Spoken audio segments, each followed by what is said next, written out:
Bismillahirrahmanirrahim. Assalamualaikum warahmatullahi wabarakatuh. Perkenalkan, nama saya Minhatul Asna Asy'ari dengan nomor induk mahasiswa 1908202080. Saya mahasiswi jurusan semester 4 yaitu dari kelas HSC. Di sini saya akan membuat video tentang materi fikih muamalah guna untuk memenuhi salah satu tugas ulangan akhir semester mata kuliah fikih muamalah 2, yaitu tentang memahami teori dan hukum transaksi hutang piutang dalam perspektif fikih muamalah. Nah, di sini tuh terdapat beberapa poin, yaitu terbagi menjadi 3. Yang pertama ada tentang teori dan hukum qard atau hutang piutang, yang kedua ada teori dan hukum rahan, dan yang ketiga ada teori dan hukum riba. Baik, poin yang pertama yaitu tentang teori dan hukum qard. Pengertian qard sendiri dalam arti bahasa berasal dari kata qoroda yang sinonimnya qato'a yang berarti memotong. Diartikan demikian karena orang yang memberikan utang memotong sebagian dari hartanya untuk diberikan kepada orang yang menerima utang atau yang disebut dengan muqtarid. Qard sendiri secara istilah adalah memberikan harta kepada orang yang akan memanfaatkannya dan mengembalikan gantinya di kemudian hari. Sebagaimana pengertian yang telah dijelaskan, qard atau biasa disebut dengan utang piutang adalah akad yang dilakukan oleh dua orang di mana salah satu dari dua orang tersebut mengambil kepemilikan harta dari lainnya dan ia menghabiskan harta tersebut untuk kepentingannya. Kemudian ia harus mengembalikan harta tersebut senilai dengan apa yang telah diambilnya dahulu. Atau suatu akad antara dua pihak di mana pihak pertama memberikan uang atau barang kepada pihak kedua untuk dimanfaatkan dengan ketentuan bahwa uang atau barang tersebut harus dikembalikan persis seperti apa yang ia terima dari pihak pertama.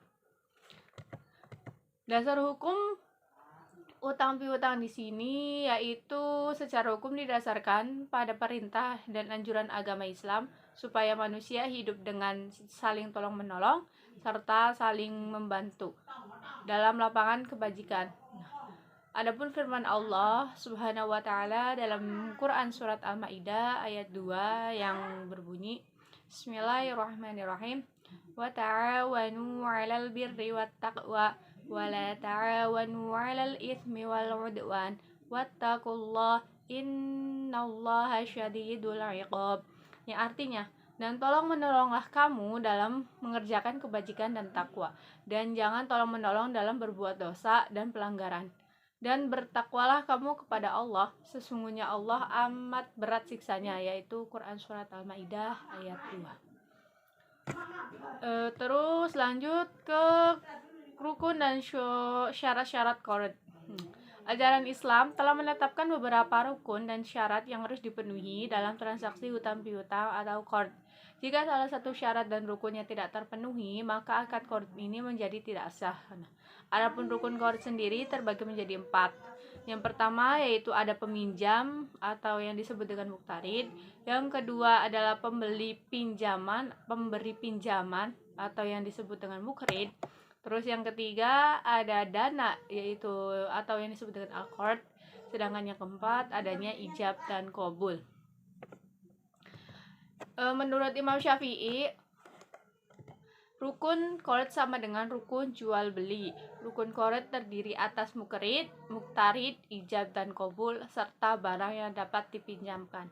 Sedangkan syarat-syarat pinjaman terdiri atas besarnya pinjaman harus diketahui dengan takaran, timbangan atau jumlahnya. Terus yang kedua ada sifat pinjaman dan usianya harus diketahui juga jika dalam bentuk hewan dan pinjaman berasal dari orang yang layak dimintai pinjaman. Lanjut yang ke poin yang kedua yaitu tentang teori dan hukum riba. Secara bahasa pengertian riba di sini ialah sepadan dengan kata usuri atau interest yang berarti tambahan. Riba menurut etimologi adalah tambahan atau dalam bahasa Arab disebut dengan az-ziyadah. Sedangkan dalam istilah linguistik, riba berarti tumbuh dan membesar. Akan tetapi tidak semua tambahan adalah riba. Dalam istilah fikih, riba adalah pengambilan tambahan dari harta pokok secara batil, baik dalam transaksi jual beli maupun pinjam meminjam. Sedangkan menurut terminologi ulama fikih tentang riba, sebagaimana madhab Hanabilah mengatakan, riba adalah pertambahan sesuatu yang dikhususkan. Sedangkan madhab Hanafiyah menjelaskan tambahan pada harta pengganti dalam pertukaran harta dengan harta. Di sini benda-benda yang telah ditetapkan berdasarkan as-sunnah maupun ijma' ulama atas keharamannya karena riba ada 6 macam. Yang pertama yaitu ada emas, yang kedua ada perak, ketiga gandum, yang keempat syair, yang kelima kurma, dan yang terakhir ada garam. Hukum riba dalam Al-Quran terdapat dalam Quran surat Al-Baqarah ayat 275 yang berbunyi Bismillahirrahmanirrahim. Alladzina ya'kuluna riba la yakimuna illa kama yakimul ladzi yatahabbatuhu syaitanu minal mas. Dzalika bi annahum qalu innamal bay'u mithlu riba wa ahallallahu 'alal bay'a wa harrama riba. فَمَنْ جَاءَهُ مَوْعِظَةٌ مِنْ رَبِّهِ فَانْتَهَى فَلَهُ مَا سَلَفَ وَأَمْرُهُ إِلَى اللَّهِ وَمَنْ عَادَ فَأُولَئِكَ أَصْحَابُ النَّارِ هُمْ فِيهَا خَالِدُونَ. Yang artinya, orang-orang yang makan atau mengambil riba tidak dapat berdiri melainkan seperti berdirinya orang yang kemasukan syaitan lantaran penyakit gila.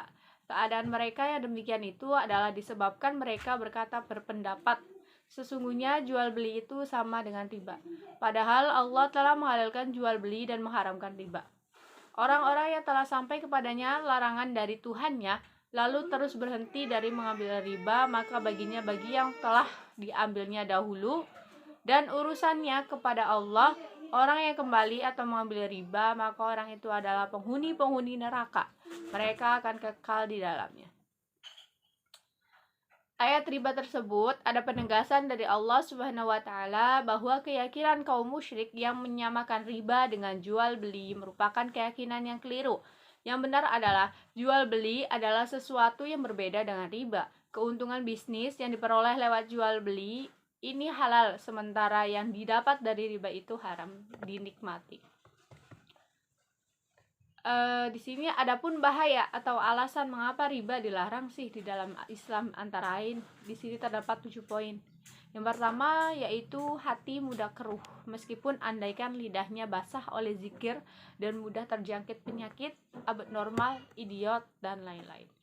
Poin yang kedua yaitu tidak akan mendapatkan keberuntungan, utamanya itu di akhirat. Yang ketiga, tidak dapat berdiri melainkan seperti berdirinya orang yang kemasukan syaitan lantaran tekanan penyakit gila. Yang empat, ada 1 dirham yang diambil dari riba itu dosanya lebih besar di sisi Allah daripada dosa 36 kali zina yang dilakukan oleh seseorang. Nah, dan dosa dari riba yang paling rendah menurut riwayat yang lain seperti dosanya seorang yang menyetubuhi ibunya sendiri. Yang kelima, yaitu ada Allah melaknat orang yang memakan riba, yang mewakili transaksi riba, 2 orang saksinya dan 2 orang yang menuliskannya. Yang keenam, ada orang yang telah mengetahui riba, bahwa yang dilakukannya itu termasuk riba, tetapi masih terus diulangi, maka orang itu adalah penghuni-penghuni neraka dan akan kekal di dalamnya. Dan poin yang terakhir yaitu doanya terhijab atau tidak dikabulkan. Dan mereka tidak diampuni oleh Allah hingga mereka benar-benar bertaubat dan meninggalkan perbuatan tersebut. Yang terakhir ada teori dan hukum rahan. Nah, pengertian rahan sendiri ialah menurut bahasa artinya tetap, sedangkan menurut syarak ialah menaruh barang atau dijadikan sebagai uang untuk penguat perjanjian hutang dan barang tersebut akan menutup hutang ketika terhalang atau tidak dapat melunasinya. Sedangkan dalam istilah bahasa Arab, gadai diistilahkan dengan rahan dan dapat juga dinamai dengan al-habsu. Secara etimologi, arti rahan adalah tetap dan lama. Sedangkan Al-habsu berarti penahanan terhadap suatu barang dengan hak sehingga dapat dijadikan sebagai pembayaran dari barang tersebut. Sedangkan menurut Sabih, rahan adalah menjadikan barang yang punya nilai harta menurut pandangan syara sebagai jaminan hutang. Hingga orang yang bersangkutan boleh mengambil, ia bisa mengambil sebagian manfaat barangnya itu. Rukun dan syarat rahan di sini dalam melaksanakan suatu perikatan terdapat rukun dan syarat gadai yang harus dipenuhi.